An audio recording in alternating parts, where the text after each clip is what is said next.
welcome back to another episode of the Blazer Victory Podcast. John Duncan here, and of course, I'm joined as always with my co-hosts Darian Smith and Jimmy Marion. And it is game week for our Blazers. UAB will start off AAC play and welcome in the midshipmen of Navy this Saturday at 11 o'clock. But before we get into previewing this game, make sure that you are subscribed to our YouTube channel at Blazer Pod. Let's keep this thing growing. Even if you listen to the audio side, whether that's Apple Podcasts, Spotify, iHeartRadio, wherever, click that link in the show description to take you to our YouTube channel, and just do us a favor and hit that subscribe button and turn on notifications so that you don't miss any future episodes of the Blazer Victory Podcast. But guys, UAB is coming off of the bye week, and we're starting the new season, starting the AAC season. This Saturday, Navy comes to town, 11 o'clock, ESPN2, so a national audience. UAB's wearing the Smile a Mile black and lime jerseys for the black jerseys for the third time. Didn't go so well last year, 0-2 wearing those black and lime jerseys, but hopefully we can get a dub this Saturday. But this game really is an important game for UAB. You know, not only is this your AAC opener, but guys, we just talked about before we recorded, I mean, this slate of games, you know, Navy, Tulane, at Army, at South Florida, like this is a tough 4-game stretch for this UAB team. And I think we talked about it preseason in our schedule, preview, that this was going to be the toughest slate for this UAB program of the season. So, Navy's coming off of a big win over Memphis, but scoring 56 points. Navy with the triple option scoring 56 points over the Memphis Tigers, winning 56-44. I mean, we all three got eyes on that game. So Navy is riding that ship in high come this Saturday. Their first place in the AAC, just defeated Memphis, who a lot of people predicted to win this league this year. But Jimmy, what are some of your initial thoughts heading into this Saturday's matchup? Well, to look at it from the UAB perspective, a couple of questions I have is, how is UAB going to respond to one of two things? One is, how is UAB going to respond following the bye week? So UAB does have the benefit of having an additional rest, at least at a bare minimum, at least one more day of true preparation for Navy. UAB this past season found themselves in a similar situation, coming off 2 straight losses. UAB went on the road to UTSA. They played Memphis at home. They had a bye, and then they faced FAU in a thriller, and that was a game in which UAB defeated the Owls 45-42. And then again, how is UAB going to respond following a positive showing against Arkansas? So we talked about in the last pod how happy or pleased or content, whatever adjective you want to use, at the effort overall, all things considering, following the week 2 debacle against Arkansas. And just to give you an idea, though, last year, and Trent has said this, UAB had a positive performance at Georgia, but then following the Georgia game did go 1-3 in that next 4-game stretch. So John just mentioned the 4 games that are upcoming, the difficulty of that schedule. So how is UAB going to respond to the bye week? How are they going to respond to the positive showing against Arkansas? And how is UAB going to respond, I guess, seeing Navy perform the way that they did against Memphis? Is that going to give UAB some extra pop? Don't fall asleep during this bye week. This isn't your normal Navy team coming in. You spoke about the offense. When we talk about offense, defense in a second, I can share some statistics. But this ain't your average Navy. This is not the Navy team last year that UAB struggled with. So we'll talk a lot about that today. But how is UAB going to respond to a few of those things going to be key for me? Agreed. Darian, what are just your initial thoughts? Yeah, I don't know if I want to swing it back to you real quick, John, because I know I was just in some film, and I know I can go all over with the film, but I can kind of see where you wanted to take it first before I just started taking away with that. Yeah, and Jimmy briefly mentioned the meeting last year, and I mean this last year's Navy team ain't this year's. They were kind of really struggling on offense. Quarterback got hurt earlier on in the season. And UAB lost 31-6. But my main focus this Saturday, I mean, obviously you've got to stop the triple option on the defensive side of the ball, but UAB's offense had their worst game of the season, probably in Trent Dilfer, well, the ULM, but last year that was their worst performance. And I don't know what happened. Jacob, Zeno had his worst game in Annapolis. That was the first time that these two programs met on the football field. But I don't know. I mean, the final score was 31-6. UAB still hung around in that game until midway through the third quarter, and then it just kind of got out of hand. But I'm really, the game plan on offense was just off completely. This season, this game, how is Alex Mortensen? What is his plan on attacking this Navy defense? I mean, this is a Navy defense that just gave up 44 points. Granted, it was Memphis.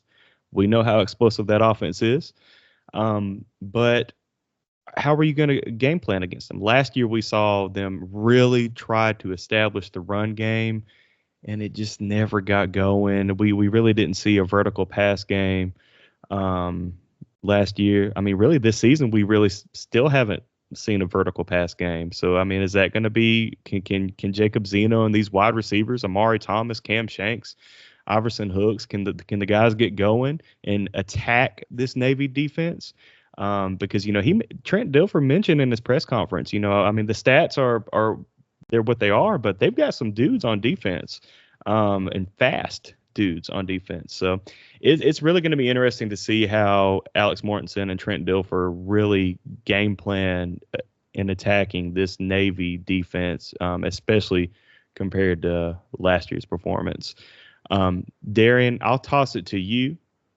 What do you think if Alex Mortensen hands the reins to you and say, Darian Smith, what do we need to do to attack and get a win this Saturday? What do we need to do against that Navy defense? What would be your answer for this Saturday?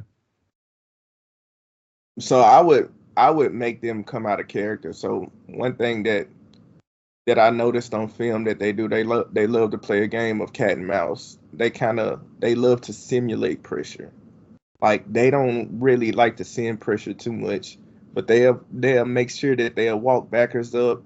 They'll get them on the line, but then they'll probably only rush three, probably with a spy that if you leave your back end to block, then they'll send a linebacker just in case the quarterback wants to just sit in the pocket. What they were able to do on passing downs, when Memphis was trying to pass the ball, and I think Memphis figured it out after a while, they was just trying to create a one-on-one. If you only send three, that means more than likely you're going to have double teams, especially if you leave a tight end or a back end to block. You're going to have a double team on all of those guys up there. You should, if you only send three down linemen. So you're not going to really get any pressure that way. And then all you have to do is kind of sit around in the pocket. Somebody will spring free eventually. So I know they talk about that with Pat Mahomes and Lamar Jackson a lot. I listened to some podcasts and I watched some film on those guys last year, and they called it the second play within the play. So it's called the second play. It's like the initial play kind of breakdown, but if you're playing conservative, you're not sending pressure, you have time for the second play to develop. Just give it time. That you get flushed out to an area, and then your coverage can only hold up for so long. Guys just running around. And honestly, what that does to a pass rush, if you're sitting there pass rushing for 10 seconds, against a double team. I played defense before. I used to have to play both ways. I used to, after 2 or 3 snaps, I'm like, hey, take me out. I can't sit here and try to create pressure. I'm going against 2-3 dudes, and you just sit there doing this. One thing I had to realize, I think Seth Hennigan kind of figured out, just move up and down in the pocket. If they're only sitting at 3, first of all, it's always cues on who's dropping, who's coming. You need to know what protection you're in. They should be watching film to let them know what cues. The safety is lined somewhere. The linebackers, this is how they line up. This is what they do when this guy's drop, when these guys drop. Sometimes they would send the guy to, but not most of the time. Most of the time they play pretty conservative, and they just like to create a one-on-one so they can simulate that pressure to create a one-on-one with somebody. So if think about it, if you're a left guard and you have an outside guy walked up, you have a guy walked up over you, and this guy walked up, they're trying to make you guess, like, if you have a protection set, you have to slide somewhere. But what if you're sliding to the wrong guy and they send the outside guy? They send that, but these two guys bail back out. But they have you occupied, taking up space, right? Well, they've created a one-on-one out here. You got double teams over here, but this guy got to hold up this whole time one-on-one. I noticed that they really were able to kind of generate pressure that way with just three guys, just playing mind games. So I think one thing you do is, like, if you see two safeties up top, two safeties high, maybe you just run the ball. You run the ball. You got to be able to just be physical. I know that sounds plain, but what I saw against Arkansas, against us, was once we kind of, at least numbers wise, if we had a vanilla look numbers wise, we could just run the ball 6 yards. Guys really came off the ball. Our running backs ran hard. That would change your whole game plan. You can't sit there and be conservative like that if we have numbers advantage in the run game. You can just run the ball. But like I've already said, in the passing game. Secondly, if they want to play conservative, we need to know. We need to know this game. We're going to have to be disciplined, and really defensive. We're going to have to be disciplined. I'll talk about that. And then also in our side-to-side game, I actually think that can be very positive this game, because if you're playing conservative, if you're playing off, we have to be physical on the outside blocking-wise. We may be able to pop a couple of those quick screens to Buckhalter or Amari Thomas, just throw the ball out there to him. Do we have guys that's physical enough? I know Malachi Hope Bennett, he can block really well. Can the rest of the guys really block and get on some guys so we can create some matchups we're forcing them to be aggressive. They love to sit back, control the line of scrimmage with their front five, front six, play mind games with you, get you behind the sticks, right? And they kind of got you where they want you. If they get you on the 39, 30, they're just going to drop back. They love to drop back, and they say, hey, we're going to simulate some pressure. You didn't do anything on first and second down to create an advantage. But if we can get them on 3rd and 2s, 3rd and 1s, we kind of get them to force them to do something, force them to blitz. I think we can create something offensively. Memphis figured it out. Memphis got it going, and Memphis kind of got them on their heels defensively, and I like to see that. Arkansas just had an advantage over us physically, and we still was able to create something. They don't have that advantage physically, but mentally, and as far as game plan wise, those guys, they know what they're doing. Hey, Darian, I've just got a quick question to follow up with some of your comments. So basically, it seems to be just don't overthink it. I mentioned that they've got some athletes on the defensive side of the ball, but they're not Arkansas. They're not near as big as Arkansas was. And we saw our offensive line kind of push them around, especially for that first quarter. Just don't overthink it. If you've got two high safeties and you've got an advantage in numbers in the box, run the ball and prove to you that the ULM game was an anomaly. UAB can run the ball. And would you agree to that statement? Yes, I think that's exactly to sum it up, and that's really, and we're flip it over, but that'd really be for our defense, but for our offense as well. It's just like you watch film, you practice, trust yourself, because what Navy is going to force you to do is play slowly. I saw one play where they was able to create pressure. Memphis, it was Temple. You had a guy dropping back, and he thought one guy was coming, and he was kind of like, oh, snap, oh.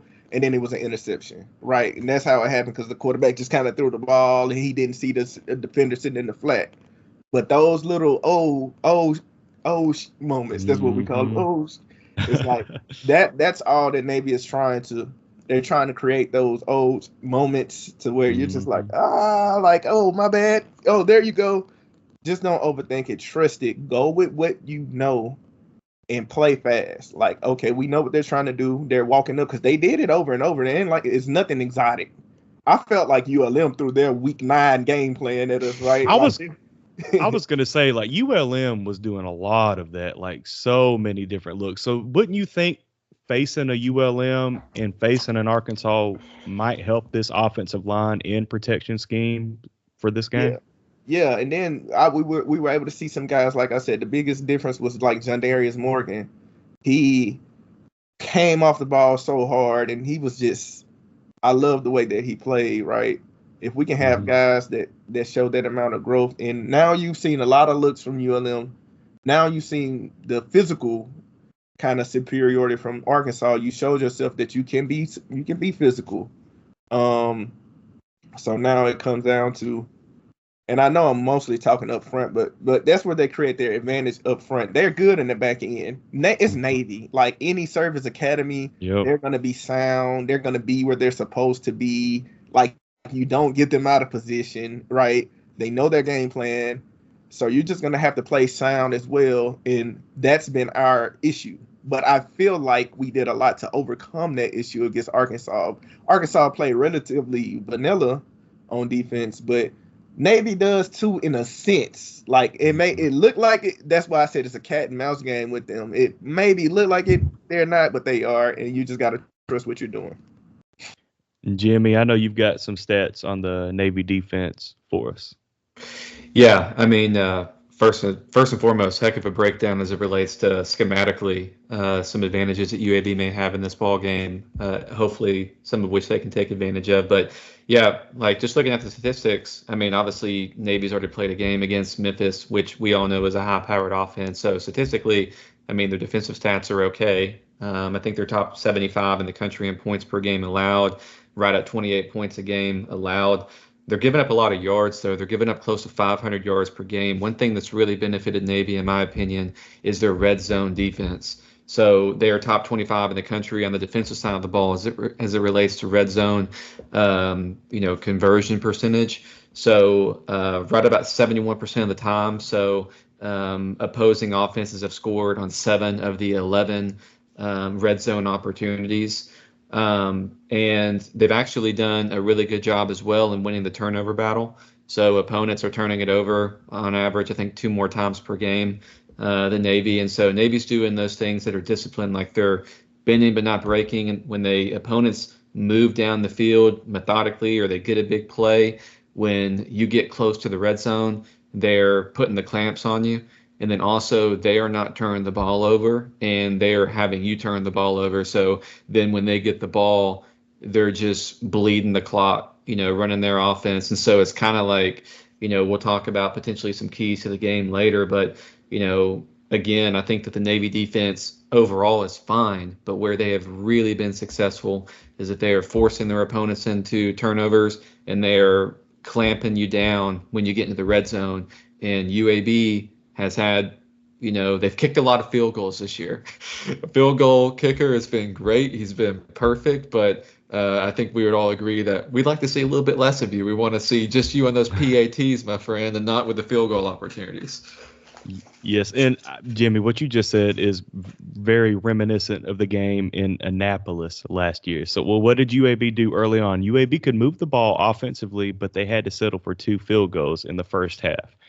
And that just kind of wears you down. And I think we had a couple turnovers. Was it interceptions? Yeah, a couple interceptions last year. So, I mean, that UAB is going to have to attack early on in this game, set some momentum, and get up on Navy. Hopefully, a couple scores and a couple touchdowns, not field goals. Because a triple option team, it's going to be hard as heck for them to climb back in this game. But if you let a triple option, if you see vice versa, if you let a triple option team get up a couple scores. I mean, hell, we kind of saw that in ULM. They're not triple option, but they sat on that freaking ball and ran that clock, ball control. And we kind of early on, especially in that third quarter, knew it was, it's probably just not going to be our day. So I think it is vital for this UAB offense to score in the red zone, but score a couple touchdowns in this first half and get on Navy a couple scores. And hey, the first couple games, Alcorn, ULM, UAB had some turnover issues. And what did we see in Arkansas? It was a late interception, but the ball was tipped. UAB did a great job controlling and not forcing anything with Zeno. Ball carriers, high and tight, we're doing a good job holding on to the ball. So we're going to need that. We're going to need that this week, especially for UAB to have a chance. And I know Vegas opened it up as UAB is a 1-point favorite, but it's quickly swung the other way. I think Navy's creeping on being a 4-point favorite now. But yeah, we're going to have ball security, especially if there might be some rain in the forecast this Saturday. Don't say that, John. Don't do that. I hope not. Right now, it's looking less likely, especially for the morning. But I don't know. Yeah, please don't do that.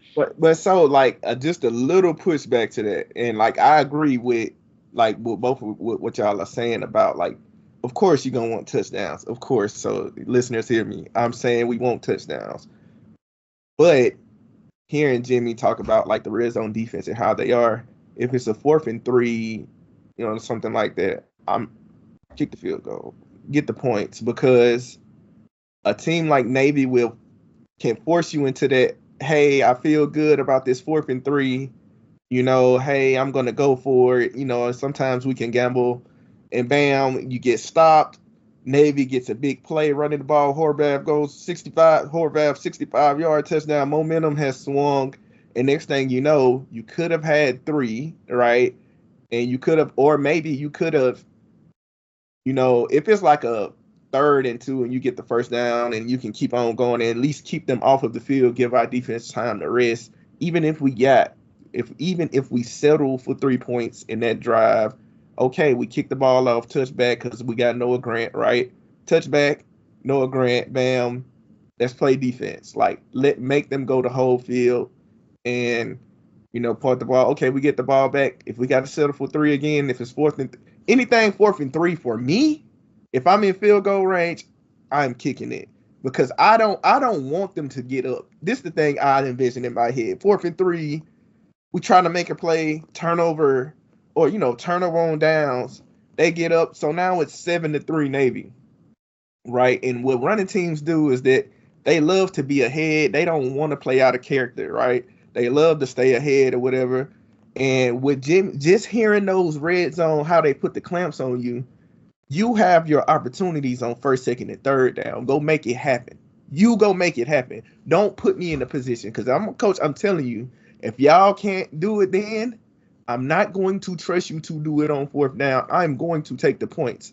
So you have your opportunity. Don't come to me talking about gamble. No, we're going to take these points. You prove to me that you can do it on 3rd down, and then we don't have to go through that. But I'm going to try to keep us in the game and try to keep us ahead and try not to have momentum swing to all of a sudden we're doing like this and we're guessing, because that's what happened. Memphis was the linebackers were so compromised, and that's what happens when people get momentum and people start trying to make plays and you get over aggressive.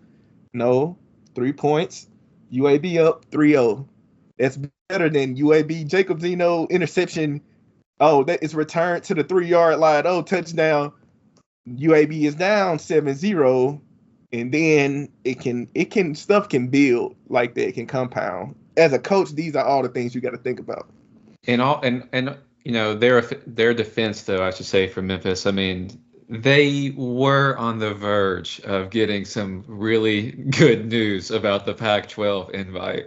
And so those players were highly distracted. So we can say, I mean, that's probably what they were thinking. They saw a lot of, stuff going on. They were like, wait, did we get the text message? Did Pete Thamel make the make the tweet? We're going to the Pac-12. So Nah, Darren, we're gonna disagree. I mean, this is one of the few times that we've disagreed in this show. I think we need to be super aggressive. Fight. I know, right? So, Darren, like, look at me. Like, 4th and 2 on the 25-yard line. You ain't going for that against Navy. You gonna kick that field goal? I think it all depends on how the early on in the Score. game. So, say first drive, 4th and 2, 25-yard line. If you're Trent, you go for it or kick the field goal. If we've been humming, like, and if we found some advantages, and it's 4th and 2. Oh well, yeah, you said 4th and 3 earlier. 4th and 2, I'm willing. 4th and 3, anything above 4th and 3, I'm not. Unless you're kind of in it. I even get wary about being in that, that weird zone. If it's like if we're on their 40-yard line, like that. I'm eating this like 4th and 5, like. Even then, I'm kind of like, man, you can probably punt it and kind of, try to pin them and try to pin them. But, I just don't. I want them to have to move. I want us to have the field position advantage this game, and I don't want to give them any momentum, right? Especially when we could have had points. I feel like points will be a premium. And if you gamble too much, it's going to, like, Navy is a team that it will compound on you. It will compound. They have so much eye candy. They got so much going on. A sudden change, disappointment. They're hitting each other on the helmet. They're getting hyped up. You're trying to run back out there as a defense. And then it's like, bam, there goes Horvath, 76-yard touchdown. I'll say that. And that's what I mean. Memphis, I don't want that to happen. I don't want that to happen. I would rather take the points and be patient versus get knocked out.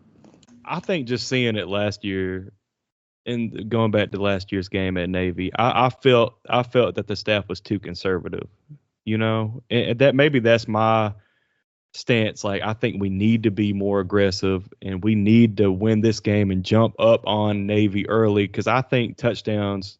I think 4th and 3 or less, if you're plus 30 or 30 going in, I think you go for it. I think you go and assert your dominance. I don't want to see field goals. I saw enough field goals last year's game. I want to see touchdowns. And I think this staff. I'm gonna get it to you then, John. I'm gonna give you a scenario. I think we went into the fourth quarter. It was 7-6 or something like that going into the fourth quarter. Hold on. Or it was like 10. It was either 7-6 or 10-6. 10-6 going into the fourth quarter. Yeah. Now that game looks totally different if we turn out. I think we had 2 like 4th down conversions that didn't go, and we had 2 turnovers. Let's say that we kicked 6 field goals. No touchdowns, 6 field goals, because we got in position. All of a sudden, the score of that game is 18-10 UAB in the fourth quarter, all field goals. You see how different that game would play out, because now they missed the field goal. They missed the field goal already in that game. Well, Matt Quinn missed the field goal. We're perfect this year. Jonathan Delage is just. I don't want to see field goals, bro. I want to see some touchdowns. Hey, let the listeners solve this. We need feedback from the listeners. Who's right in this? Are you on side John Duncan, or are you inside Darian Smith? Are you inside Jimmy Marion, who's got no opinion? So whose side are you on in this argument? If only I had my koozie, I would show you who's right. Hey, let me tell you though, we're up 18-10 in the fourth quarter. All of a sudden, they got to throw the ball. They're kind of on their heels. We've just been field goal merchants the whole game, but it's worked, So I just don't want. If that's the case, I will happily be like, man, Darian was right. We got this dub. Let's go. But I just think you need to be aggressive. UAB is going to need to score 30 in this game. We'll talk about predictions later. I think so. Check this out. So, breaking news. Colin Ramos, not about realignment. Colin Ramos named Walter Camp National Player of the Week, linebacker for Navy. What do you have? He had 20 total tackles against Memphis. Mm-hmm. So that's a name that you guys should be knowing about. Is Colin Ramos, number 44, linebacker for Navy, 5'11", 209 pounds. But Jimmy, Jimmy, our listeners already know about that because John had a great interview. If you check that out on There you go. Patreon, John had a great interview with the Navy. I don't know his name, but with the Navy guy. And John Ramos was a guy that was mentioned. I already knew he had 20 tackles. If you're a Patreon member, please go check that out. John had a very That's right. interview. So check that out, man. That was some great information, John. I'm saving that for my run today. I'm looking forward to listening to it. Patreon.com/BlazerPod. I had a great interview with Mike James. He's a publisher for the Mid Report, which is the Navy Rivals site.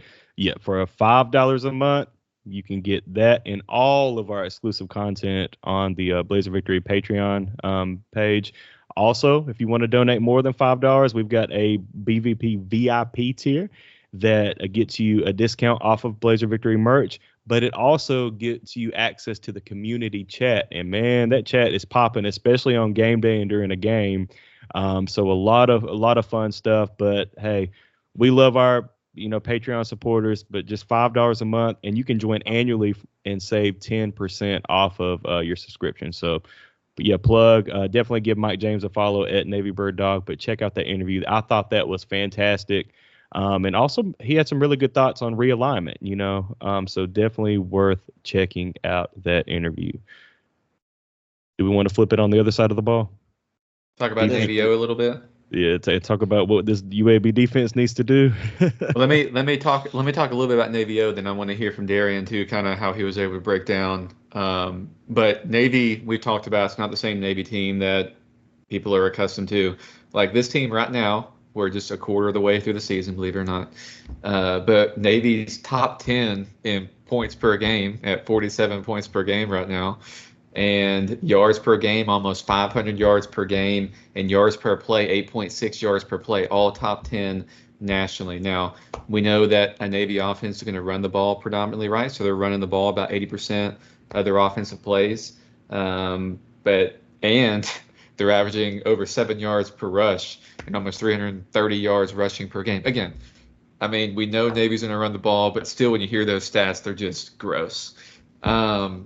They don't pass the ball much, as we know that to be true as well. But when they have passed the ball, because of some of the new things that they're doing in this Brian Newberry offense, like they are explosive at times, almost 14 yards per pass, which is right there tops in the country when they do pass the ball. But that's because they're running it, and then they're getting you unbalanced, right? And then they're getting a big pass play on you.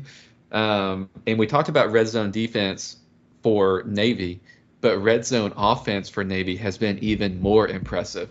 So I think it was the coaches show where Trent had said this, or the press conference, one of those. But he's well aware that Navy has been in the red zone 11 times this season, and they have scored 11 times. So they're 100% in the red zone. And, of course, they play discipline. So, again, at the end, when I talk about my prediction, they're ranked inside the top 20 nationally in penalties at 4.5 penalties per game, and penalty yards at just 35.5 penalty yards per game. So, again, they get in the red zone, they score. They don't get penalized. They don't really necessarily turn the ball over. They run the hell out of the ball, and then now they're getting creative enough to where they've found opportunities to be explosive in the pass game too. So as Trent said, and as we'll say, this is going to be certainly a challenge for the UAB defense. Yeah, real John, quick. I kind of like this format to where he says that, and I'd just like to see kind of what you think or what you saw on it, and then I come with what I saw on film. Well, I just want to read a crazy stat that Mike James, who I talked to on the Patreon at Navy Bird Dog, crazy stat from the Memphis game. Navy's offense had more touchdowns, had 7 total touchdowns, than they had third downs faced, 6. That's not conversions. That's third downs that they faced. Like this, it is so crazy to see, like, in 2024, in this triple option offense, leading the country, like they are just crushing it. And it's, you look at the Navy offense specifically against Memphis, a lot of pre-snap motion. Like at one point, and I think Mike talks about this in our interview, at certain points, they moved their whole freaking offensive line. Like they shifted. Like I don't think I've ever seen that, like a triple option. Normally the triple option, like you're just set. Maybe you'll have a what do they call it, the fullback, or not the fullback, the halfback run around for the triple to pitch. But I mean, they are doing many different things they did not show. Now they've got a new offensive coordinator this year, so maybe that has a lot to do with it. But this offense is no joke, and it scares me that UAB ranks 113th nationally against stopping the run, and that's reminder that's out of 130-ish teams. And to see what they did just this past Saturday to Memphis defense that only gave up how many points did they give up at Florida State? 9 points. Like, I think it's 13, somewhere around there. 13, yeah. It is scary, and UAB is going to have to prove themselves defensively and limiting this rushing attack. UAB is not going to stop this rushing attack. Like no one is. No one is. Yeah. Like even if Alabama or if Texas played this Navy, I mean they're going to give up a couple good runs. You know, you can't stop this, but you can limit it. And Darren, that's a perfect lob to you. What all did you see on your film study out of this Navy offense? They constantly put you in under that it's like a constant state of tension, like of 2021 Bill Clark Debo big play Debo run, Xavier Ubosi kind of long pass. They're kind of constantly put you in that because Horvath, is it Chapman? Texas, yeah. Yeah, you have Chapman, number 24. They just don't have one Debo, right? They have all of these guys that can break it on you, especially Horvath, but, I get to him. But then they have a proficient enough passing game. We're not giving enough that passing game. They know what they want to do with it. And the thing is they probably, out of all FBS teams, they probably top 3 in identity. They know what they are. They know what they want to do. Everybody is on the same page. So what they do to your defense is almost like most of the time you're talking to the defense. Well, of course, you got position rooms of what you want to do, but then you have like the single unit, right? Like we all have to be on the same page together. But honestly, in this game, you're going to be like, okay, interior D-line, you do this. Edges, you do this. Linebackers, this. Safeties, this, and corners. It's like this is the most sectionalized I feel like your defense will have to be, because you can't focus on too many different things if you play different positions. They compromise Memphis way, way too much. If you go back and look at that film, poor middle line, and I feel like they compromise the linebackers more than anybody, right? You go back and you look at poor middle linebacker number 44. He's always just chasing the play.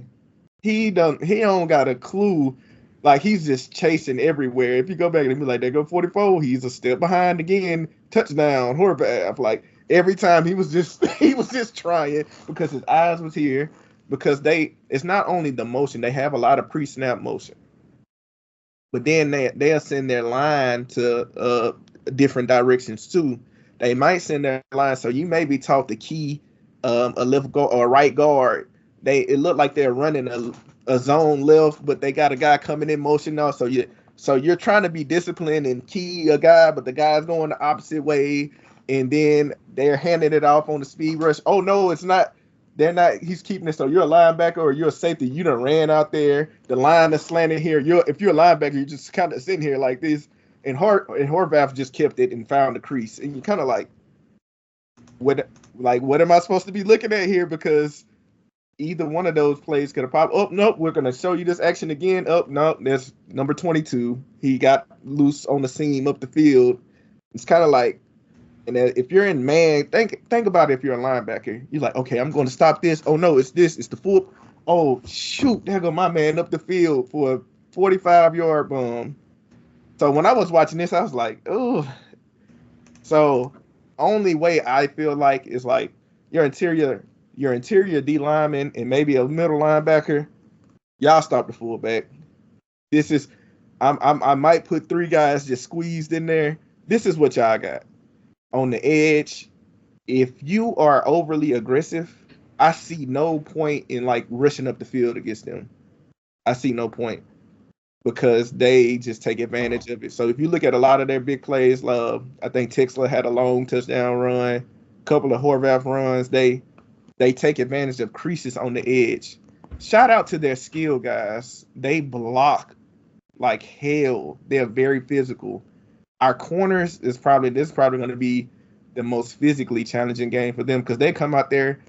Number 22 is like their hidden weapon. I can't think of the guy's name, but he blocks like hell. You know, their tight ends. They put safeties on the ground.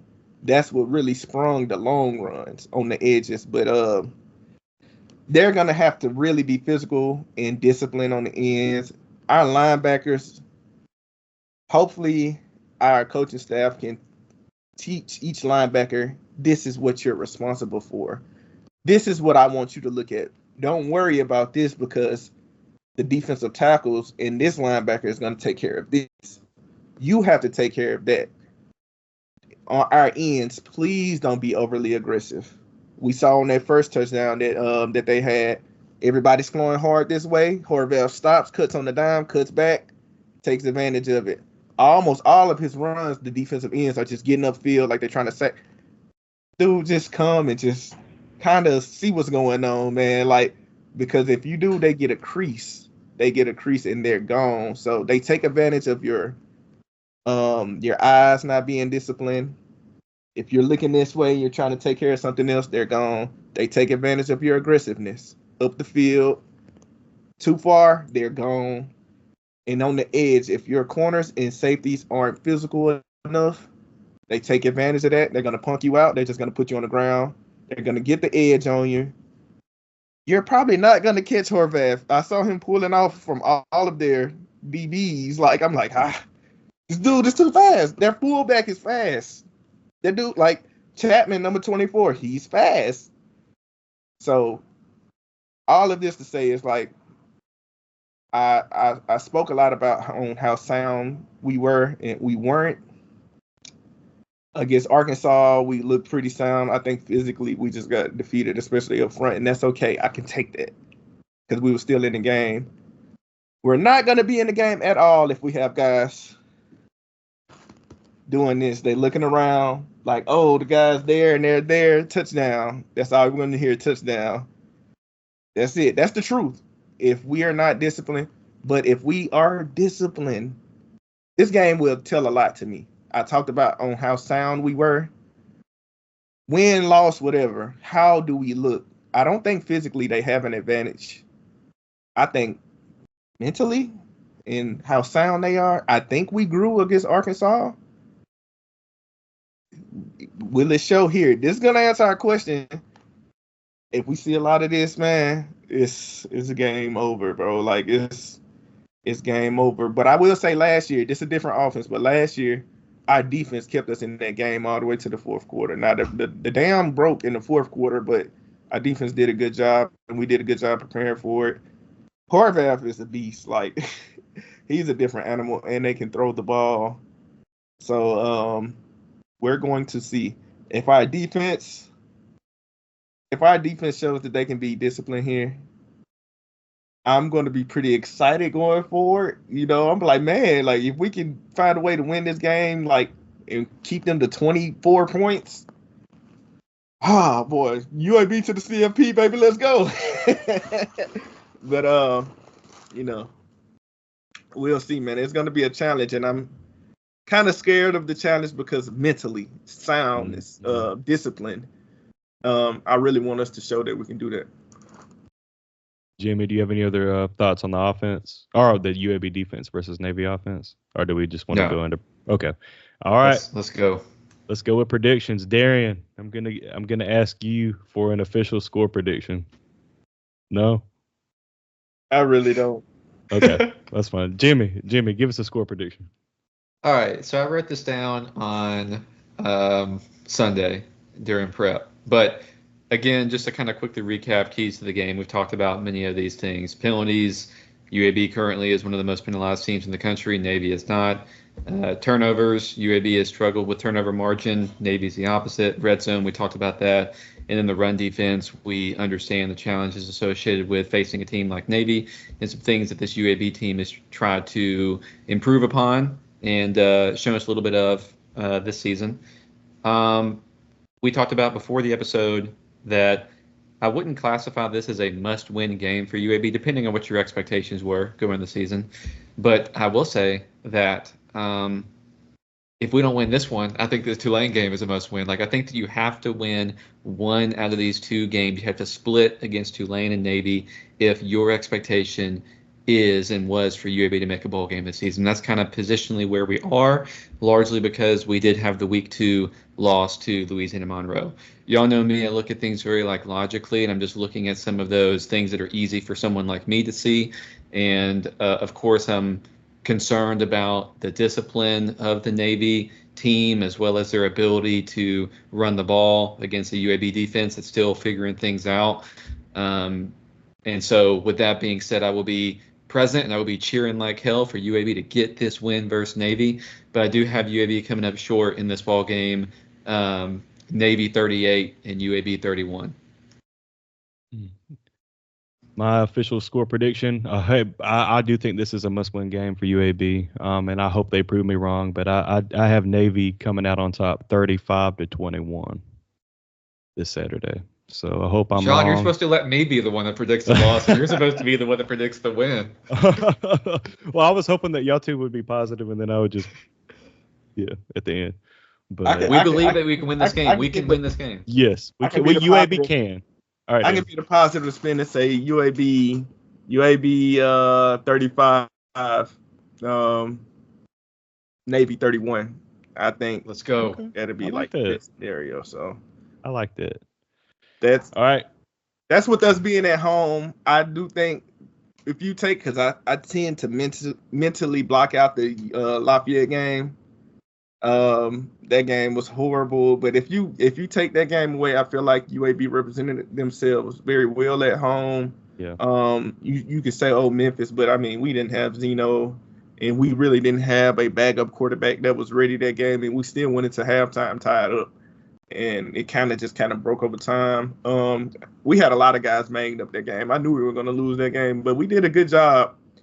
We beat South Florida. We really didn't play too many tough teams, but we won at home, and we kind of represented ourselves well at home. Again, minus ULL, that game was a catastrophe. So I think with us being at home, and then last year we did catch Navy on Veterans Day. Like, it was kind of like at Navy. It was kind of like, dude, you're going to lose. But now this is their first road game. This is their first road game, Navy's first road game of the year, if I'm not mistaken. Yeah, I think so. It is, yeah. And so we catch them on it. They had a physical long game with Memphis that they had to go wire to wire to win that one. We've rested. I think that maybe we probably should get some guys back. You think about guys like Bracy and Ricky Lee, they might be back. I kind of feel good about us resting, getting extra film. So I think that we have, if it's any opportunity, it'd be this one to win this game, especially after the game they just had with Memphis. I think we can take it. It's there, especially with us, how we performed against Arkansas. This could be the launching point. We've heard that phrase used recently, launching point. Like, you win this game, we can easily talk ourselves into, hey, you've got Tulane coming at home. We're 1-0 in the AAC. Everything is in front of us. You can upset Tulane. All of a sudden, you're 2-0. Like, everything is still in front for this UAB football team. And so, despite John and I saying, hey, logically, we're looking at this, we're cheering like hell that UAB can win this game. That way, we could come on this podcast next week and still be AAC championship. It's still right in front of us. Let's go. Well, guys, hey, pay attention to Patreon, patreon.com/blazerpod. Drink Cahaba beer. And we'll be back on this free feed to recap this Navy game. But as always, just Blaze.